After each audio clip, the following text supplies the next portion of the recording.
It is officially too hot for pants. In the trouser sense, not the British slang for underwear. I'm hiding in the basement because it's relatively nice and cool down here. The capsule wardrobe is done, at least the planned part of it from way back in May when the weather was vastly more temperate than it is now. Because I was concentrating on finishing the things I had already cut out, I was completely blindsided and ill-prepared for the totally predictable change in the weather. That's the change in the weather that takes Alberta from being listed as a mild weather Canadian province and moves it firmly into being one of the lesser circles of hell.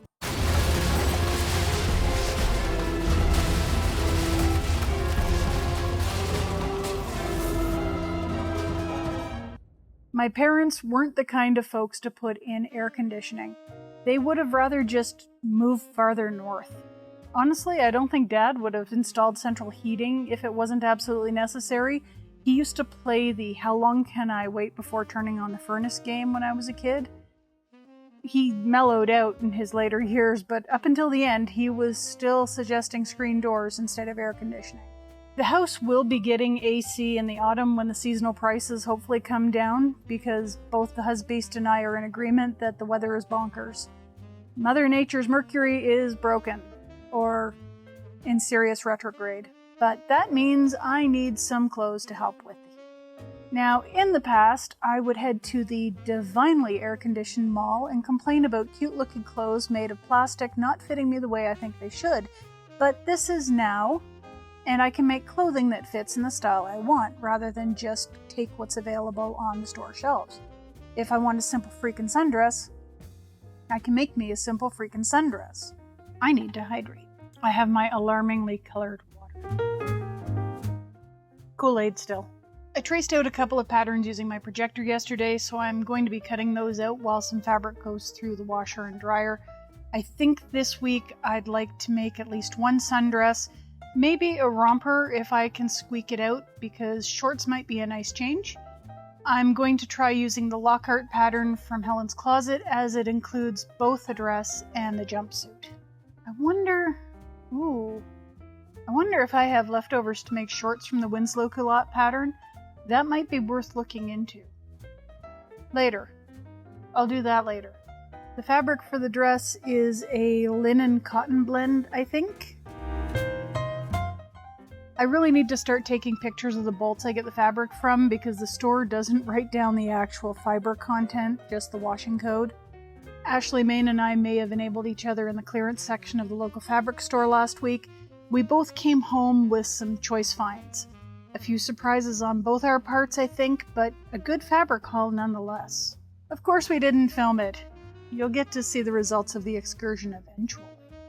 The jumpsuit/romper apparently takes between 1.9 and 2.5 meters of fabric depending on the width. I could probably repurpose an old twin flat sheet, or there's the brown cotton I couldn't use for the March dress that's a nice thin sort of cotton. It might work really well. Maybe with an accent fabric for the bodice. I'm pretty sure I have a couple of half meters of fashion fabric that would suit, if not the same leftover sun and moon print used for the March dress. And that fabric's already washed. We'll see what I can dig up. I know I've been using quite a few Helen's Closet patterns lately. I don't really want to limit myself to a handful of designers, but while my choices have expanded immensely in the past few months, losing a few inches and not pigeonholing my sense of style to a very narrow section of fashion history helps with that. There are certain select patterns I think look good from designers I think I can trust to fit my body. So you're probably going to see some repeated designers over the next few weeks. And yes, after the few garments I've made so far, I think I can trust Helen's Closet to give me a pretty good fit if I follow the directions. I know not everyone can afford a $20 pattern or has a friend willing to share their $20 pattern so you can give it a try. It's one of the reasons I'm excited to try these patterns for myself, because if you're someone in my size range and or skill level, having someone else test it can help make a difference in whether or not you buy it for yourself. It's one of the reasons I'm thankful for my supporters. Being able to invest in patterns and materials really does make a difference, and having a community of other crafty folks helps keep me on my toes. I recently had a patron recommend a lovely sundress that I actually had already bought the paper pattern for. There we go. So hopefully I'll be able to get around to that one this summer. So if you like a creative craft coven to kick back with, please feel free to join us. There's links to the Patreon in the description below, and I've even quietly turned on channel memberships because I know some folks just can't be bothered to go to a separate website. I might be one of those folks. But if commitment really isn't your bag, that's okay. I'm happy to have you here, hopefully booping the like button, maybe subscribing if you aren't already. Trust me, I have a list as long as my arm of things I want to get done, so as long as I can remember to turn on the camera, there'll be videos. But I was talking about this pattern. Part of the reason I chose this pattern in particular was for the shaping and versatility. I've seen it as separates and as a stock standard dress. I've seen it with a gathered skirt. I've seen pictures of it as a playsuit. So having a lot of choices from one basic pattern sounds fantastic to me. This one's going to be a bit of a challenge because I'm going to try a full bust adjustment. Apparently, it's the thing to do if you fall between sizes on the upper bust and full bust measurements. I'm also going to have to grade between my top half and my bottom half because the top of me is a busty size 24 and my lower half is a 34, in case you were wondering what sizes I'm working with. I know some folks are sensitive to the mention of size, but I'm trying to be fairly open with it so there's no real mystique about what I'm doing or how I'm doing it. Mostly because I know there are other folks out there with similar challenges. Bear in mind, this isn't a tutorial, just welcome along to the adventure. I'm going to finish this up and see if I can sort everything out so I can cut out my pieces and get to sewing.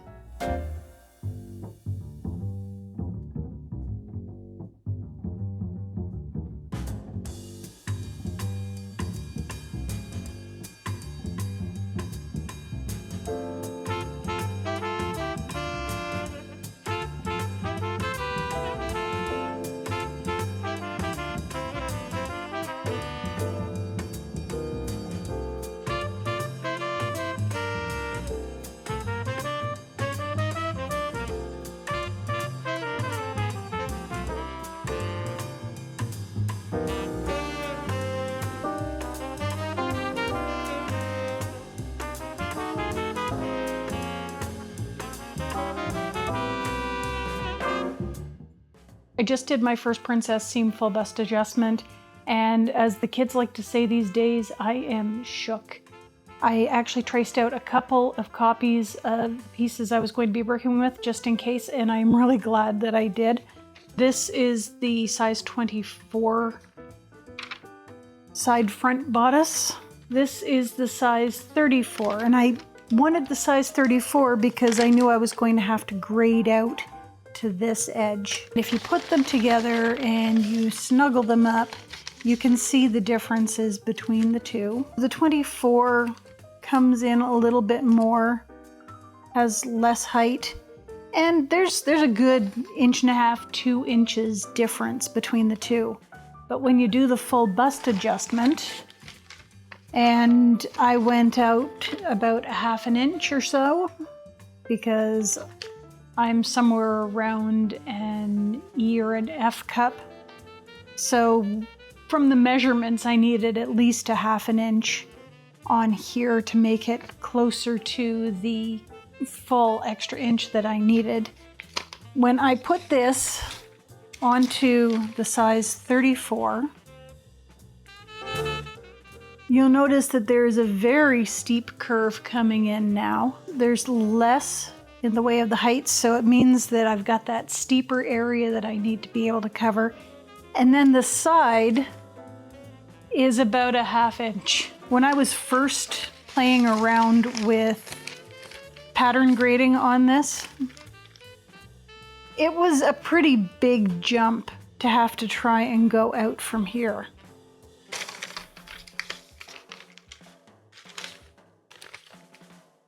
Not so much anymore. I can just get a nice casual gradation and it goes out towards wherever it is that I need the overlap to be for the skirt, and we're golden.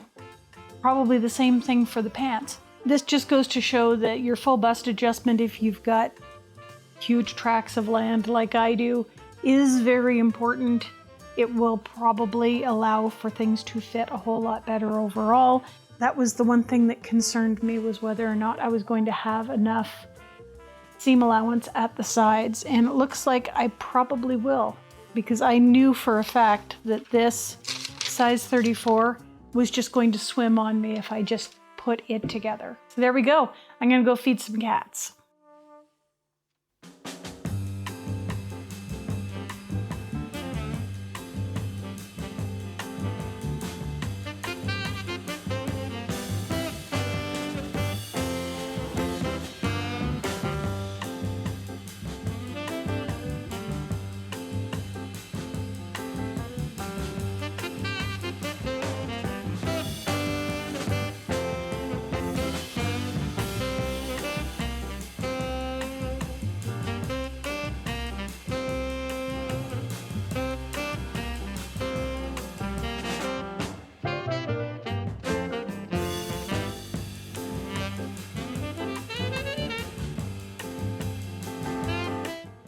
It always seems that I'm saying that I finished cutting things out or I finished doing something around 2 o'clock in the morning. That seems to be like my point of, it always happens around 2 o'clock or it always ends around 2 o'clock. And this is no different.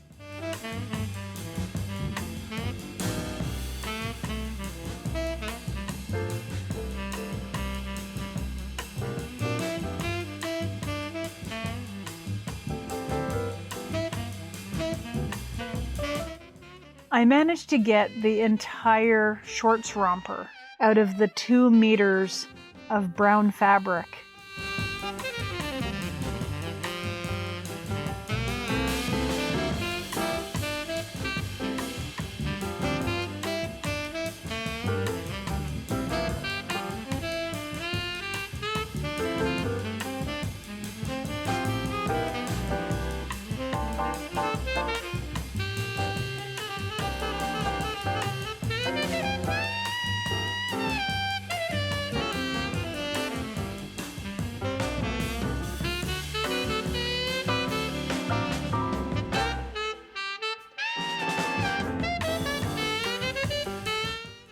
I did a little stash diving and came up with some leftover black cotton from when I did the petticoat, I think about a year ago. It's nice and light, so it should do very well for lining the bodice.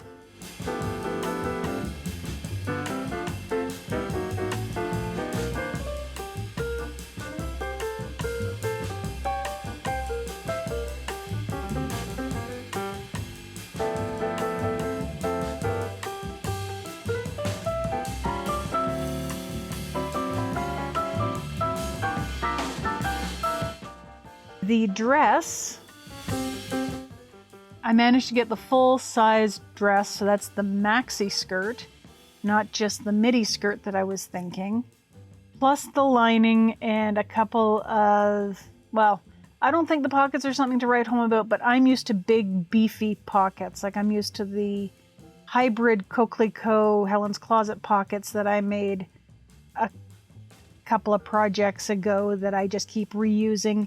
These are, for the most part, the stock standard Helen's Closet pocket. Basically made up of whatever I could salvage out of the leftover fabric from the dress. And I have to admit, there is nothing left that I can really salvage out of there.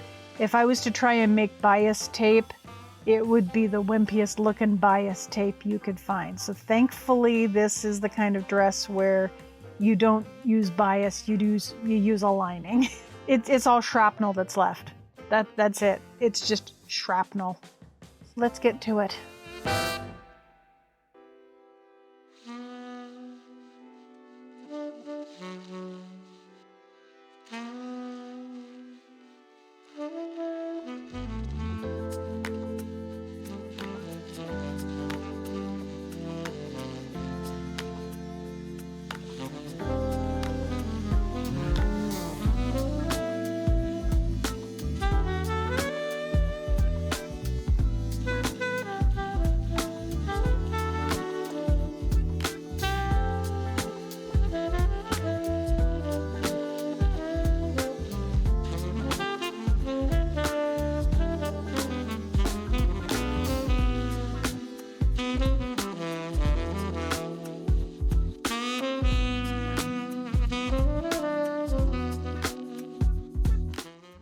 managed to get a bit of work done on the bodice this weekend, and I have something to show you because it's pretty freaking fantastic.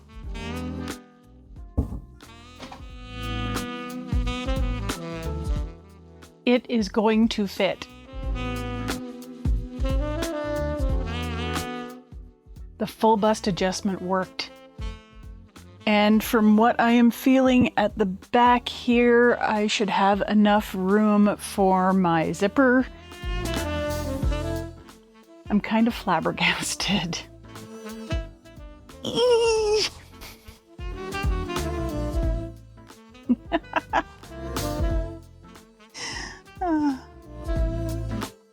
This is gonna look so cute when it's done.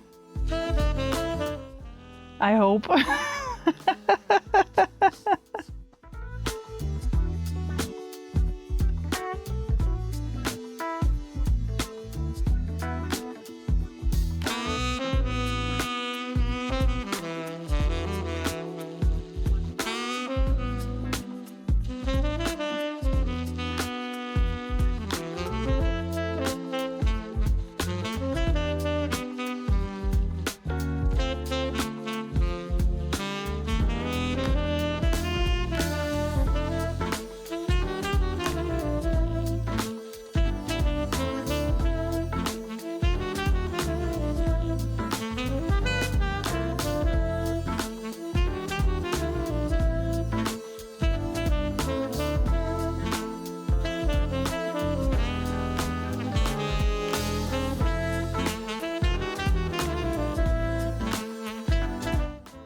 The pattern recommends finishing your edges for your shorts or pants or whatever you're working on for your lower bottom. Mostly because while the top is going to get tucked into the bodice, your seams for everything else are just kind of going to be waving in the wind. Well, not waving out in the wind because of course they're all tucked inside the garment, but we've all gotten a little bit more protective of our seam allowance areas, which I find kind of interesting because I don't recall Mum going to any big trouble about it. I did find a dress that she made for me, so I might have to inspect her seams and see whether everything was pinked or what. I know from watching other people's videos that they apparently get a lot of comments about, thank goodness you don't use a serger because I don't have a serger. The only reason I've got a serger is because I got it secondhand from my mother-in-law. All of my stuff is secondhand. My machines, I got my Kenmore from my mother. It was my grandmother's before her, if I recall correctly, and Mum fixed it up for me to use.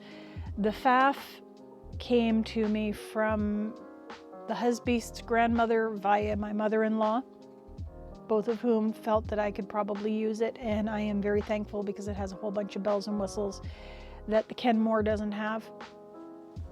I've got my mother-in-law's old Omega serger, which I think was probably bought somewhere in the 70s or the 80s.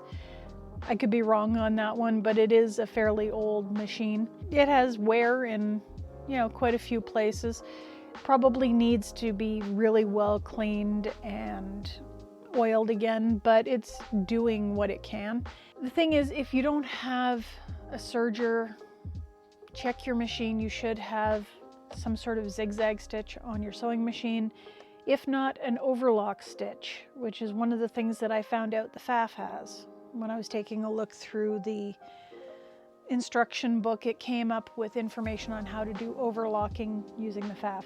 The caveat to that is that the overlock function takes a whole lot of thread, and I'd just rather buy the 4 cones and use the serger for that. But if you are in desperate need of some sort of serge or overlock, check your machine. You might just have that function. The other thing that you can do is bias bind the edges, which I've seen the Closet Historian do. I didn't have any kind of bias tape and I didn't want to buy any, so serging for me is probably one of the better ways of doing things. The other thing is to fold over your edges to protect them, sort of like French seaming or doing a mock French seam, which I think Charlie of the Stitchery has done more than once. particularly on her split side skirts. On those, she does a quick little fold just to fold the edge of the seam allowance in and then goes down the edge. I don't like having to do math, mostly because I'm mildly numbers dyslexic and it confuses me. So I kind of lean into my own neurodivergence and just run things through the overlocker, and that does the trick for me. All I'm saying is that if you don't have a serger or an overlocker, don't worry about it. There are other methods. Just find a way to finish your seams. The other thing is that this dress I kind of consider my miracle dress, because I managed to get a full-size dress, so floor length-ish, out of 3 meters of fabric, which for me is kind of wild. The problem that I came across was that the pockets were kind of stingy, and by stingy I mean that I was able to get one of the pockets that Helen's Closet provides in the pattern cut out of it, and then 2 half pieces with very narrow seam allowances that I could put together and use. And I had to think about this for a moment, because I have gotten used to making and using nice beefy pockets. Like these are real big boys. You can stick your cell phone in them, you can put your car keys in them, you can put your cell phone and your car keys in the same pocket, and never the twain shall meet. A friend of mine apparently thought it was absolutely hilarious that a bottle of red wine came out of one of my pockets in one of the videos. They are deep pockets, they are big pockets, and I absolutely adore them. It's not that I don't walk around with a purse, but it's a lot easier to be able to have things like my phone and my keys nearby if I don't have to go digging in the purse to get at them. And so what I'm saying is, these were not beefy pockets that I was looking at using. So I guess what I'm trying to say is that I stopped off at Fabricland on the way home from dropping the husbeast off at work, sorry honey, and checked the clearance section to see if they had any more of the fabric left, and I was in luck. $4 a meter, picked up 2 meters. I have enough there for pockets and plenty left over for something else, maybe a tank top, which would be cool because I can always use another tank top at some point, whether it's this year or next year, who knows. Either way, this will be going into the laundry. Everything else is pretty much ready for me to get on with. Though considering it's after 4 o'clock in the afternoon, who knows? At least I managed to get my serging done. What needs to be done next is I need to finish the shorts and put the shorts into the bodice, and those should be pretty much done. I also need to finish off the bodice for the blue dress, put the skirt together, and then attach those. I kind of fell down on the bodice. I got the outer and the lining done, but I didn't get them put together, which that's a bad on me. I was more concerned with, oh hey, I'm gonna have to hang up the skirts, and kind of forgot that I actually have to assemble the pieces of the bodice together for both jumper and jumpsuit. Am I a little worried that the brown cotton is going to be just a touch too thin because it's more a blouse weight than pants weight? Yes. Yes, I am. But since I'll be wearing them around the house mostly, if it comes down to it, I'll throw a pair of like anti-chafing shorts on underneath it, and we'll just call it even. There we go. Modesty will be appeased. The nice thing is, though, that with this pattern, it looks like you could probably put a blouse on underneath and be able to extend the wear into the fall, which is kind of what I'm thinking of doing, because I do like the look of the jumpsuit. And I was thinking that full-length pants were probably not going to be an option for summer because it's too darn freaking hot. Our weather has toned down a wee bit over the past week. For how long, I don't know, but it would be kind of nice to get a jump on things for fall. So I do have a couple of fabrics that will probably make fantastic outfits for fall. I'm just trying to decide, do I want to make it like another Lockhart jumpsuit, only full length with the actual full length pants, because it's cute. It's really cute. And I'm thinking maybe wear it with a blouse underneath. Might be something to think about. Quite a few people have been asking me if I'm going to be participating in Shirtwaist September, and the answer to that is a resounding yes. It would be weird if I did not participate in Shirt Dress September, mostly for the fact that almost every shirt I make turns into a dress. I've added at least one more shirt dress onto the list as of today because I found the practically perfect blue for a shirt dress that will serve me well going into October. It's going to be fun, folks. It's going to be fun. We are going to have a good run up to Ye Olde Halloween. I've got pocket fabric that needs to go in the laundry, and if I want to be able to get those cut out some point today, I'm going to want to get a jump on that and get these things put together.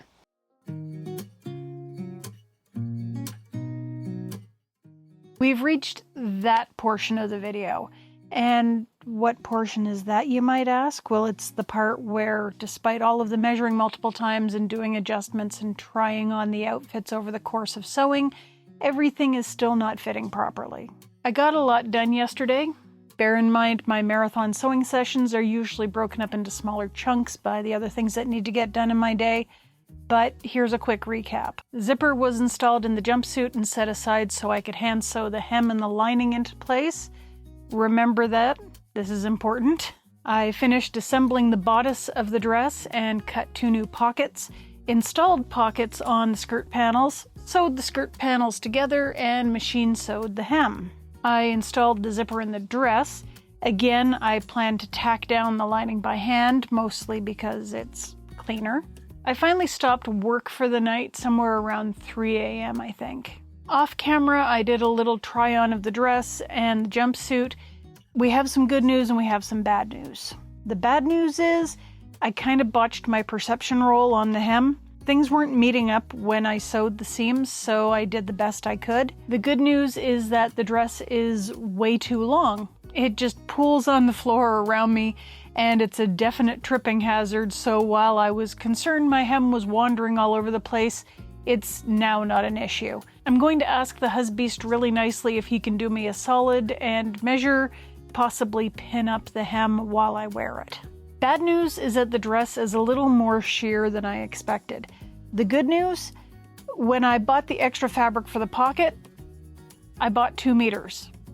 This is what's left. It's the best $8 I've spent in a while because I'm going to make a short lining that will cover all the necessary bits. The fabric is really nice and light and soft, even with the double layer in the bodice, so an extra skirt layer is probably not going to compromise its ability to keep me cool on a warm day. And it means I'll be able to wear it in public if I want to, instead of just around the house. Bad news, despite measuring and trying on the bodice with a basted-in zipper, the bodice is a wee bit too big at the sides. It's really something I wasn't going to discover until I was at this point with the final zipper in place, so I'm really glad I didn't tack down the lining inside the bodice. See, I told you that was going to be important. What seems to have happened is we came out of the severe heat wave into more favorable temperatures, and my body decided to flush out a lot of the water it was retaining despite trying to stay hydrated. So I lost about a ½ inch to an inch off of my bust measurements overnight. Apparently not in the front, because when I pinch out the fabric at the sides, the adjusted area is otherwise fine. I'd say it's frustrating, but it's also nice to see some progress because for a while there it felt like I was in one heck of a stall. The good news is that with the lining still untacked, I have access to the seams, so I'm just going to go in and take a good ½ inch to an inch off of each side on the dress, as well as the lining. When I'm sure it's fitting properly, I'll pink down my seams to reduce bulk and tack that lining in place. The jumpsuit has its own issues. The bodice is a little out of whack, but not as badly as the dress. I suspect it may be due to the differences in the fabric weaves. Again, because I didn't tack the lining, I'm good to alter the side seams if I feel it's important. No, the really bad news about the jumpsuit is the rise is too short. And when I say that the rise is too short, what I mean is the shorts are climbing up my butt and causing some alarming lumps on the front side of my body too. This is an issue I probably wasn't going to be able to suss out without actually assembling the romper, because I needed to find out where exactly the waist of the bodice was going to hit in relation to the waist of the shorts. I have no doubt that if I slapped a waistband onto the shorts, they'd fit fine, because they'd ride a little lower on my hips. Not a big deal. I lived through the hip-hugging low-rise fads of the 90s and the early 2000s. But the bottom of the bodice hits at my high waist, which I like. The shorts ride low, so either I need to recut my shorts with a higher rise, or try to add an extension to the top of the shorts without calling too much attention to the strip of fabric I'd be using to make that extension. These scraps are what's left over of the 2 meters that I managed to squeak this pattern out of. I've done some measuring, and I think I can maybe make a strip that's 4.5 to 5 inches tall, but it's likely not going to match the seam markings from the bodice or the shorts. I may even have to do some creative piecing. I'd just use a contrast fabric and make it a feature, but that would draw attention to my midsection, and I don't want that. So I'm going to have to take out the zipper, detach the bodice from the shorts, and see what I can do. The good news is, I'm glad I discovered this now instead of down the line. These aren't showy pieces. I'm mostly making them to try out the pattern and to have a couple of cool things to wear while the weather is still really warm. I'll mostly be wearing these around the house. Mostly. So while the jumpsuit is made out of a really nice cotton, it's essentially a wearable mock-up, because I may just have some really nice corduroy that I bought with the intention of making a fall/winter Lockhart jumpsuit. If I ever finish these things, that is, because I'm getting the feeling this is turning into one of those projects I thought would take a week, but secretly wants to take a full month. If I have to do some super creative patchworking of little brown triangles just to get a long enough strip of fabric, so be it. I'm just kind of glad I chose a darker, semi-neutral color for this outfit, because it's possible the extra fabric will look like it's a design element, rather than a desperate attempt to salvage the project. I was really ready to spend today editing and waiting, probably in one of the 2 outfits I was making, for the right light to skibble outside and take after shots, and then get everything uploaded for my supporters, but no. We had to add just one more level of difficulty to things. You'll know I've absolutely had enough if the next segment is cutting out another jumpsuit from black fabric, because I took a look and there's more than enough leftovers from the Winslow culottes, and I was very close to yoinking the fabric in my pattern and locking the kittens down here for an hour or so while I quickly cut out another jumpsuit with an altered rise. It could still happen. The night is young, and the vent in the ceiling above me has been heaving my jeebies since yesterday afternoon, when I was certain I saw a spider parachuting down behind me. It was probably just a trick of the light or some fluff stirred up by the kittens, but the recent arachnid follies have been making me nervous. I am glad that Arachne has blessed this house. I'd just preferred if it was maybe just a wee bit less blessed, if you know what I mean.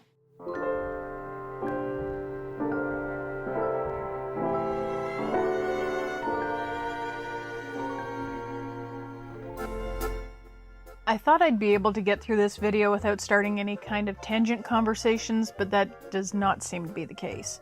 Particularly as it's been a couple of days and I really haven't felt very motivated to give any kind of updates.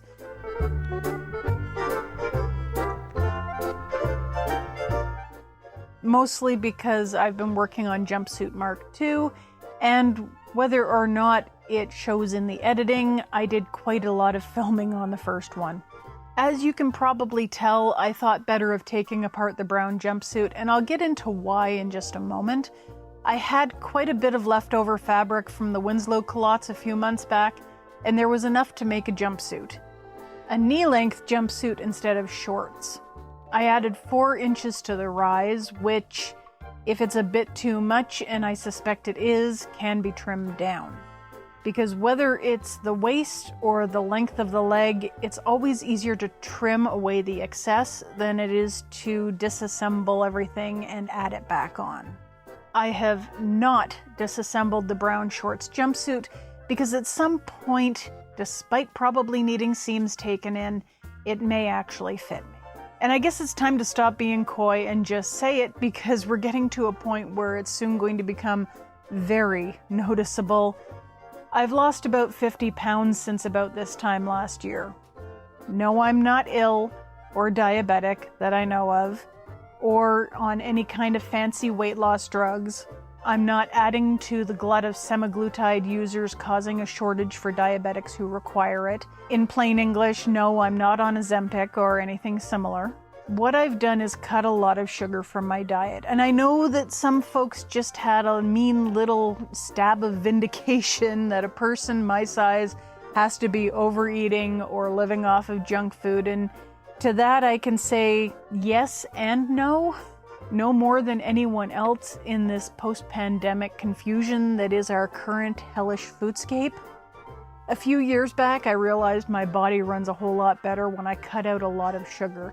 And not just candy and chocolates, but also pasta and rice and bread and even the humble potato. Boil them, mash them, stick them in a stew. Have I outlawed these food items? No, I just limit them. We have a phrase in our household, rare and appropriate. Birthday cakes are rare and appropriate. Takeout pizzas are rare and appropriate. Cookies and candies and starchy carby foods that easily break down into sugar in the bloodstream are very rare and appropriate. I'm going to be on one hell of a sugar buzz this Christmas, and it probably won't be due to any kind of cookies. It'll be due to mashed potatoes and stuffing and yams. I work best on moderate meats, lots of veggies, and natural fats, so a low-carb ketogenic diet.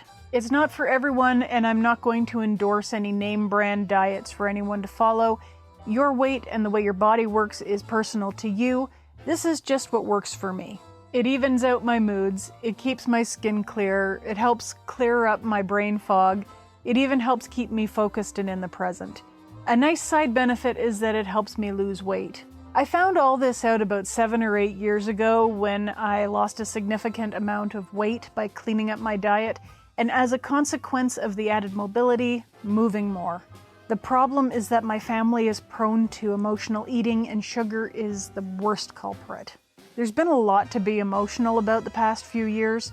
We've gone through a pandemic and lost members of our family to old age, cancer, heart failure, and Parkinson's disease. Towards the end of April, I started getting my eating back in check, and while I do sometimes backslide onto convenience foods, carbonate bread and hamburger buns for instance, things are getting better. There's a light at the end of the tunnel. I watch the amount of carbohydrates I take in and the amount of calories I consume. As my weight goes down, my energy level goes up, and physical activities that were challenging get a little bit easier. And as I shrink, other things get bigger. Bath towels, for instance. I fell in love with big fluffy bath sheets in college, and since then, regular towels just seem tiny. I knew things were getting out of hand when my bath sheets weren't covering everything they were supposed to. That started going in reverse. There's nothing like getting out of a hot shower on a cool day and wrapping up in a huge, warm bath sheet. So that's why I'm sure the brown jumpsuit will eventually fit, or its components will be reusable at their current length, at least. I've been through this before. I have a somewhat threadbare hoodie around here somewhere that I saw go from a tight fit to a cozy, snuggly comfort wear to a dress. When I've lost a bit more off my tummy, that'll put a bit more slack and droop in the length of the shorts jumpsuit, and I'll probably have to take it apart and recut the bodice and waist/hips, maybe for next summer. But this is the reason I'm experimenting with my wardrobe, particularly with things I can disassemble and re-alter. It doesn't negate any of the things I've said about using my wardrobe to explore my creativity or anything like that. If anything, it means I have to do more creative problem solving, because the past couple of weeks have underlined to me that regular fittings are not just important, they're imperative. I need to start with a larger size or an overcompensation for height or width, and learn how to pinch out or hem up or otherwise alter things that I'm making, because in the course of this video I've already had to take out an inch in the bust that I'd adjusted just a couple of days previously and recut and sew an entire garment due to lack of forethought. It's starting to get real, folks. I can't promise that every week will be a drastic difference in my appearance, but I do need to start thinking ahead to what I can build into my autumn wardrobe to make sure that I don't have to do weekly alterations. This bodice, for instance, I made the straps a little bit wider, but I also dipped into my little hoard of bag making supplies I was thinking I might try soon, and the straps are adjustable, which is something I may do more going forward as I lose weight from my upper body. I don't plan on switching the channel from sewing and crafting to a weight loss vlog. It's just something to bear in mind while I'm making things to clothe the body I have, which has always been the goal. I understand that for some folks that's not a journey they can or want to follow, but either way I'll still be here, having my adventures in all things fiber related, even if that fiber is occasionally dietary. I need to get back to work, but I'll probably see you at the reveal.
Just a really quick wrap up because I got eaten alive out there by the mosquitoes because apparently I am a tasty snack, possibly the whole meal. Either way, I'm gonna need either some calamine lotion or some hydrocortisone cream because I am starting to itch like nobody's business. And that's my fault for using the backyard rather than going out into the driveway. But there was great light out in the backyard. I hope that the flowers came out okay and that everything isn't too overexposed or underexposed. I'm still learning a whole lot about trying to film outside with the camera now that I seem to have most of inside sussed out. I did notice going through some of my footage earlier on today that I'm still having some difficulty figuring out what I'm doing with my phone as my camera, but apparently my nice little Canon that I've been using for most of my tripoded shots has been doing pretty good, so yay. How did the Lockhart Jumpsuit and Dress turn out? I think they turned out a whole lot better than I planned. Doing the full bust adjustment was an absolute game changer. It allowed me to grade between the size 24 top and 34 bottoms perfectly. Going back and redoing this whole outfit, as you notice, it is not brown, it is black. I added a full 4 inches into the rise, and that made a huge difference, particularly with my tummy and my badonkadonk. Your mileage may vary. If you are a person of size and you're planning on trying the Lockhart jumpsuit, please make a mock-up first and don't get upset if it doesn't fit the first time. As I think I mentioned, the brown one will probably eventually fit me, but it's going to take a while for things to shrink enough for me to be able to actually wear it comfortably. Did I add too much fabric onto the black jumpsuit? Possibly. But it feels fine when I'm sitting down, and I have no doubt that if I was to wear this out to a family event or just around the house or have company over, I would be comfortable the entire time. So that is a bonus. Does it look good? I think so. In fact, I was flabbergasted at just how well it seems to fit and look. The white striped dress just clings in all of these places that I didn't expect, and because of the stripe, seems to be a lot more flattering than I had even hoped. I was joking with the husbeast out in the backyard that I looked like I was... Oh, hi! I was joking with the husbeast out in the backyard that I kind of looked like I was wearing something kind of Regency, which I think the higher waist that I stuck with works really well for that. The cats have been just absolutely interested in everything today, mainly because I've been upstairs working on editing while waiting for the light to get to a point where I could actually go outside and shoot without overexposing everything. Will I make the Lockhart jumpsuit or dress again? Most likely. It's a probability. Maybe not immediately. I had been thinking of taking some corduroy and making a jumpsuit for fall. Now I'm thinking that might be a nice pair of overalls. For some reason, I seem to be reliving my toddler years or something right now, because it seems I'm going for the whole oshkosh bagosh but adult.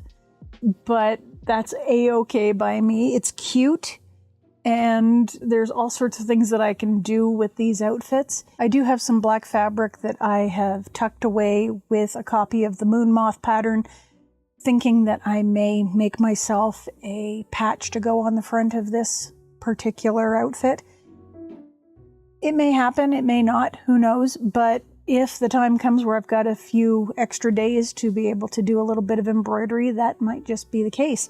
Or I'll go over the top stitching that I did to keep the lining in place. Maybe what I'll do is I'll go over that with a couple of really nice embroidery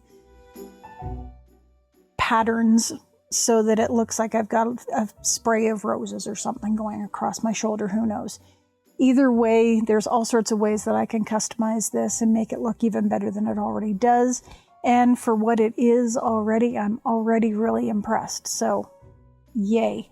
I already have the next pattern cut out and ready to sew up. It is another Helen's Closet pattern, but it's probably going to be the last one of the summer, mostly because we are coming towards the end of the hot and sticky season. And I am looking forward to being able to get some fall and autumn makes on the way, particularly for #ShirtwaistSeptember. Why you struggle? Life is a struggle. I was more just I'm sure. Oh, immediate purrs. Anyhow, I am itchy and covered in cat hair, so I'm going upstairs to find some calamine lotion or hydrocortisone cream, and hopefully the next video won't take quite so long. See you then.